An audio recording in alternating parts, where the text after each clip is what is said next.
Hello everyone, सभी का स्वागत है हमारे चैनल चांदनी को लोकगीत में। तो गाइस बहुत ही पारंपरिक और प्यारा सोहर है, तो सुनिए कैसा लगा कमेंट जरूर कीजिएगा। और चैनल पे नए हैं तो चैनल को सब्सक्राइब जरूर कीजिए।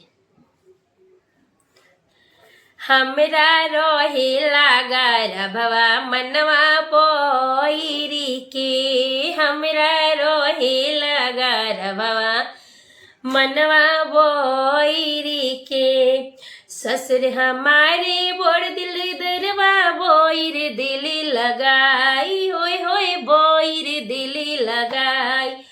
हमरा बोईरी के हो, हमरा बोईरी के पोसरेला डाढ़ सौरिया में झकोर मरे हो।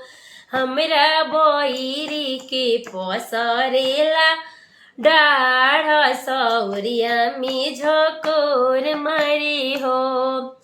सासू हमारी बड़ खिलवड़िया बोईर दिली कटाई, ओय होय बोईर दिली कटाई। हमरा बोईरी के हो, हमरा मुन्ना जी के चुए लागल लार। हमार मनवा बोईरी के, हमरा मुन्ना जी के चुए लागल लार।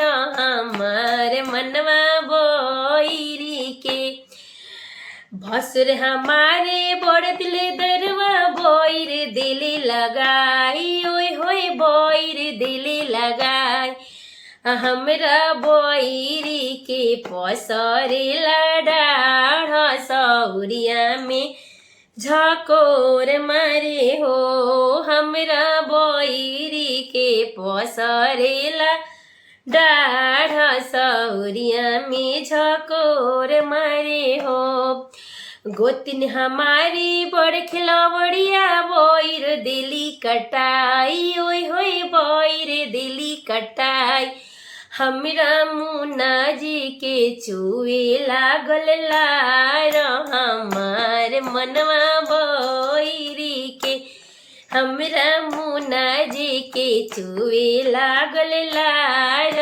हमार मनवा बोईरी के, हमरा रोहेला गरभवा मनवा बोईरी के। Thank you guys, keep supporting, thank you so much.